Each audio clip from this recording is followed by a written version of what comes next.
विद्यार्थी मित्रांनो, तुम्ही पाठीमागच्या व्हिडिओमध्ये बघला होतात वर्ग 8वी साठी chapter number 6 factorisation of algebraic expression practice set 6.1 मधलं 4 एक्झाम्पल बघितला होतात.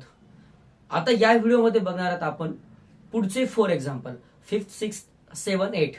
ओके, तर 5th नंबरचे एक्झाम्पल बघा. p² मायनस 2p मायनस 35 ही आहे क्वाड्रॅटिक ट्रायनॉमियल. याला आपण म्हणतो quadratic term, middle term, last term. दुसऱ्या आपण वर्ड मध्ये म्हणू शकतो first term, second term, last term किंवा थर्ड टर्म. आता आपण काय करायचं, आणि ही जी असते ना, याचा आपल्याला काय करायचंय रे, फॅक्टराइज करायचंय. फॅक्टराइज आणि कोण आहे, ही आहे क्वाड्रॅटिक ट्रायनॉमियल. क्वाड्रॅटिक ट्रायनॉमियल काय म्हणतात? ट्रायनॉमियल मीन्स हॅव्हिंग 3 टर्म्स, 3 पद असलेला आपण ट्रायनॉमियल म्हणतो, त्रिपदी. आणि क्वाड्रॅटिक का? कारण की त्याचा हायेस्ट इंडेक्स किती आहे रे, 2 आहे. किंवा हे जे एक्सप्रेशन आहे, हे जे अल्जेब्रिक एक्सप्रेशन आहे, याचा हायेस्ट पॉवर 2 आहे, म्हणून आपण क्वाड्रॅटिक म्हणतो. आणि याच्यामध्ये 3 टर्म असल्यामुळे ट्रायनॉमियल, क्वाड्रॅटिक ट्रायनॉमियल. आणि या क्वाड्रॅटिक ट्रायनॉमियलचे आपल्याला काय करायचे, तर फॅक्टर शोधायचे. मग फॅक्टर, क्वाड्रॅटिक ट्रायनॉमियलचे फॅक्टर शोधत असताना थोड्या स्टेप आहेत, ते लक्षात ठेवायच्या. बघा, p² मायनस 2p मायनस 35. पहिलं रिझल्ट कसं लिहिलो आपण. मग याला फॅक्टराइज करत असताना आपण काय करायचं, ह्या लास्ट टर्मचा आणि क्वाड्रॅटिक टर्मचा कोएफिशियंट कोण आहे, काही नाही म्हणजे 1.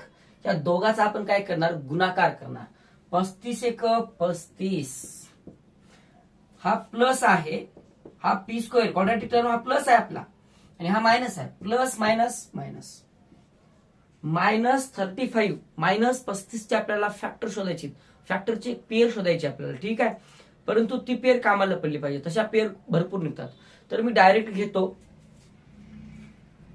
5 7 जा 5 7 35, आणि त्या फॅक्टरचं आपल्याला काय करायचंय, सबट्रॅक्शन करायचंय. बघा, 7 मधून 5 काढा, 2 उरले, मध्ये आहे 2, परंतु 2 नाही, -2 पाहिजे. मग याचं साइन काय करायचं, दोघांपैकी जे मोठं आहे ना, त्याला देऊन टाकायचं.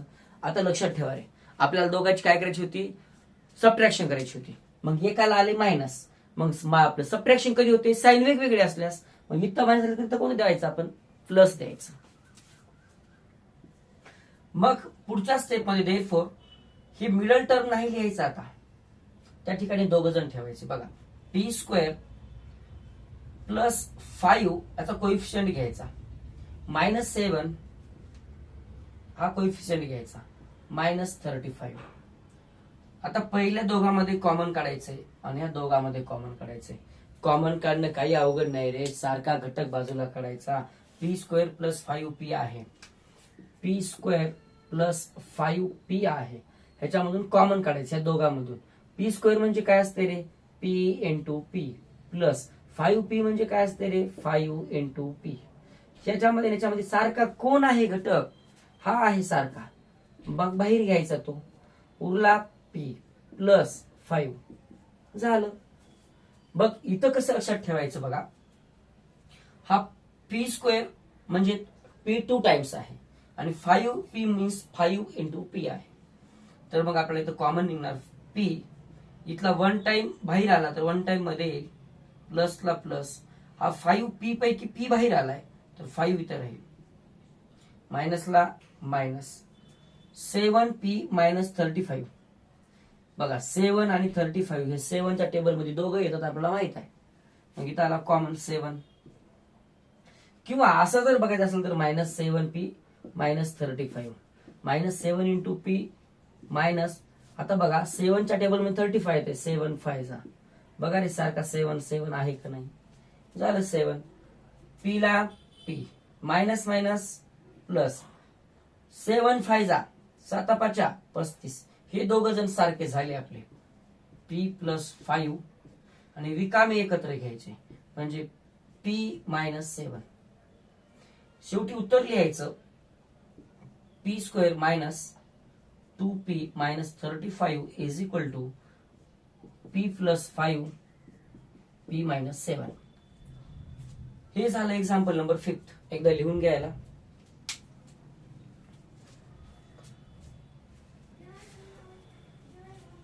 आता आपण पुढचं एक्झाम्पल नंबर 6 बघू.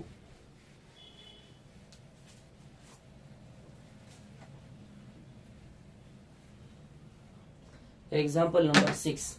p square minus 7p plus 44 minus 44.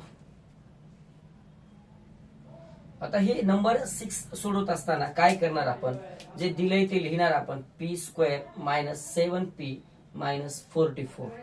आणि त्याच्यानंतर आपण काय करणार बघा, हे आहे आपलं क्वाड्रॅटिक ट्रायनॉमियल आणि याचं करायचं आपल्याला फॅक्टराइज. तर हा लास्ट टर्म जे आहे, लास्ट टर्म आणि क्वाड्रॅटिक टर्मचा कोइफिशियंट ह्या दोघांचा आपण मल्टिप्लाय करणार. 44 एक 44 प्लस मायनस मायनस हा मायनस 44 चे आपण काय करणार, आता फॅक्टरची पेअर शोधणार. आपण कशी शोधणार, त्या फॅक्टरच्या पेअरचं जर सबट्रॅक्शन केलं तर आन्सर आलं पाहिजे आपलं -7.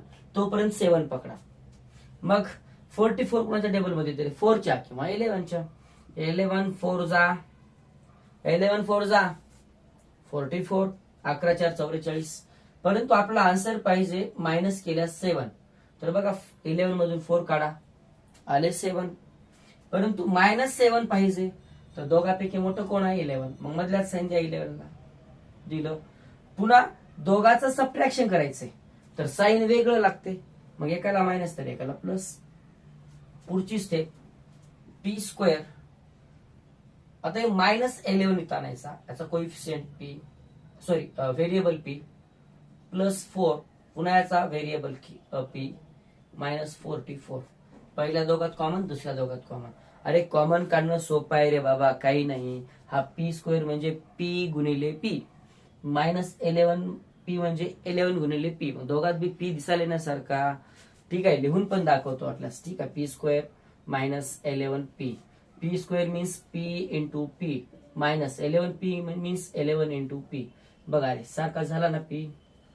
मग आपण कॉमन काढला p, उरला 1p. म्हणजे हा 2 वेळा आहे, एक बाहेर येणार एक मध्ये येणार. मायनसला मायनस, हा 11 सोबतचा p बाहेर आलाय, हा 11 मध्ये राहील.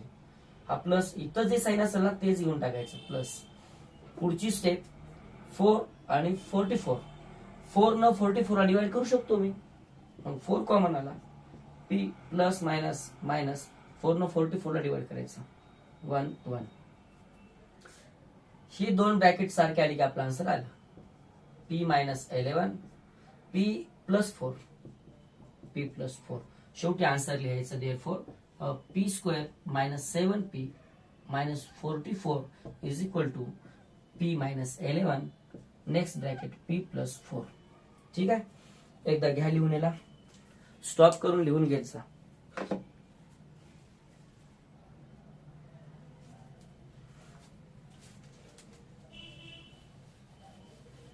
आता पुढचं आपण बघू एक्झाम्पल नंबर 7.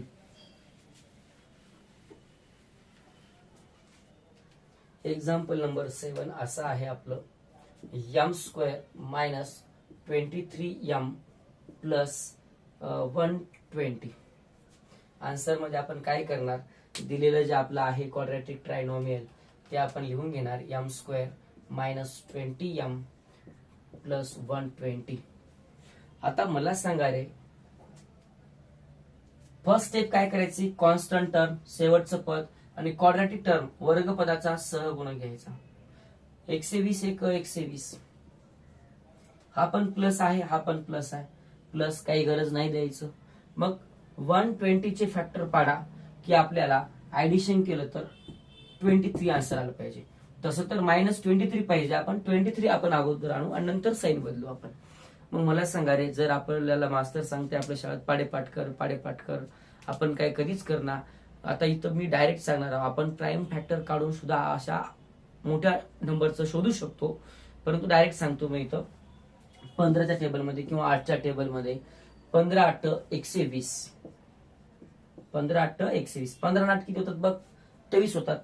मग पुढचा मुद्दा काय करायचा, ह्या मधल्याचं जे साईन आहे ते मोठ्याला द्यायचं. दोघांपैकी मोठं कोण आहे, मायनस, मधल्याच साईन मायनस आहे ते मोठ्याला द्यायचं. आता दोघांचं ऍडिशन करायचं होतं तर साईन सेम पाहिजे म्हणून याला मायनस येते. ऍडिशन लक्षात ठेवा रे, मायनस मायनस असेल तरच प्लस होते आणि प्लस प्लस असेल तरच प्लस होते. त्याच्यामुळे दोघांचं काय करायचं होतं प्लस, एकाला मायनस आले तर दुसऱ्याला पण मग साईन सेम येईल म्हणजे मायनस येईल. ठीक आहे, पुढचा मुद्दा लक्षात ठेवा. यम स्क्वेअर, आता मधलं नाही लिहायचं आपण, हे दोघं जण लिहायचं. -15 ह्याचा व्हेरिएबल यम, -8 ह्याचा व्हेरिएबल यम, प्लस 120. पहिल्या दोघात कॉमन, दुसऱ्या दोघात कॉमन. कॉमन काढणं काही अवघड नाही रे बाबा. मी पुन्हा सांगायलो, यम स्क्वेअर यम वर्ग म्हणजे तो 2 वेळा आहे तर 1 वेळा येतो, इथं बी 1 वेळा आहे, 1 वेळा इथला मध्ये आला मायनस हा 15. कारण की याच्याकडे पण 2 वेळा, याच्याकडे 2 वेळा आहे, याच्याकडे 1 वेळा आहे. मग दोघातून बी 1 वेळा बाहेर काढू शकतो आपण. मायनसला मायनस 8 आणि 120, 8 कॉमन येईल पोरो आणि यम मध्ये मायनस प्लस मायनस 8 न 120 ला डिवाइड करा, आन्सर येते 15. सर तुम्हाला डायरेक्ट कसं कळाले, आपले हा ब्रॅकेट आणि हा ब्रॅकेट सारखा आला पाहिजे. मग 8 न 120 ला डिवाइड केलास तर आन्सर येईल 15 आणि 15 न डिवाइड केलास तर आन्सर येईल 8 येईल आन्सर. यानं डिवाइड केलास तर आन्सर 8 येईल, 8 न डिवाइड केलास तर आन्सर 15 येईल. त्याच्या कारण की दोघांचा गुणाकार, तो प्रॉडक्ट आहे ना दोघांचा. पुढचा मुद्दा, यम -15 ह्या दोघांपैकी एकदाच लिहायचं आणि यम -8 एकत्र, यम -8 एकत्र. शेवटी आन्सर लिहायचं m square -23m plus 120 is equal to m -15 आणि यम -8. लिहून घ्यायला.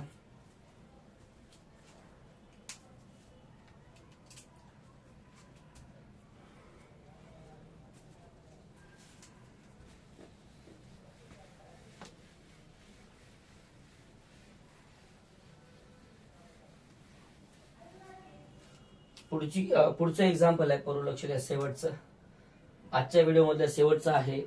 M square -25m plus 100. Answer मध्ये लिहिणार आपण जे दिले ते आन्सर मध्ये लिहिणार. आपल्याला काय दिले रे, यम स्क्वेअर -25m प्लस 100. आता ही आहे क्वाड्रॅटिक ट्रायनॉमियल, याची करायची फॅक्टराइज. मग क्वाड्रॅटिक ट्रायनॉमियलचे फॅक्टराइज करत असताना हा लास्ट टर्म आणि हा क्वाड्रॅटिक टर्मचा कोइफिशियंट, शेवटचे पद आणि वर्गपदाचा सहगुणक 100 एक 100. हा प्लस आहे, हा प्लस आहे, प्लस द्यायची गरज नाही. ह्याचे फॅक्टर पाडायचे. जर त्या फॅक्टरची ऍडिशन केली तर आन्सर आलं पाहिजे 25. बघ 20 100. अरे पाडे पाठ केल्यास थोडं सोपं जाते रे. अजून पुढची स्टेप लक्षात ठेवा की आपण ह्याला साईन दिलं पाहिजे. मग मधल्या साईन काय मायनस, ह्याला देऊन टाका मायनस. परंतु आपल्याला करायचं काय होतं प्लस. मग प्लस करायचं असल्यास एकाला साईन जर मायनस असेल तर दुसऱ्याला साईन मायनस द्यावं लागते, कारण सेम साईनची प्लस होते. मायनस आला म्हणजेच यम स्क्वेअर. आता हे दोघं जण ठेवायचे, मधलं नाही ठेवायचं. -20m -5m plus 100. पहिल्या दोघात कॉमन, दुसऱ्या दोघात कॉमन. इथं आला यम कॉमन, हा यम -20. नेक्स्ट मायनस हा 5 आला इथं, कारण की 5 ना 100 ला डिवाइड करता येते. यम मायनस प्लस मायनस 100 ने डिवाइड केलं तर 20 आला. थोडी तर सांगत गडबड झाली रे. यम यम आहे, कॉमन यम निघते, इथला 1 उरला, 20 ला 20, इथला यम बाहेर आलाय. पुढं तर हे असंच आहे, काही प्रॉब्लेम नाही. हे दोघं सारखे आलेत.